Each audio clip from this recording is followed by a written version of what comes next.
We want to know how to detect unused variables in Cursor AI? Well, no worries.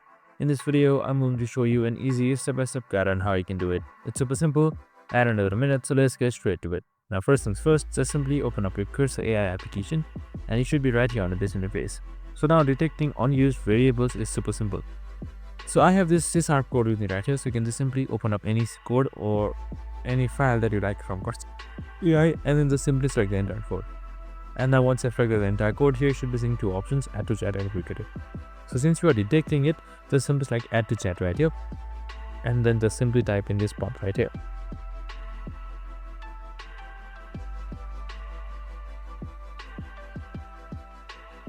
Now once you have typed in this, just simply select enter, and once that is done, your chatbot should start loading and it should create and follow up and complete your desired prompt. And once that is done, you should be seeing a result on the right side right here. And that's it, super simple and easy.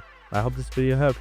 If it did, make sure to like, subscribe and tune in with us for more of these videos. See you in the next one.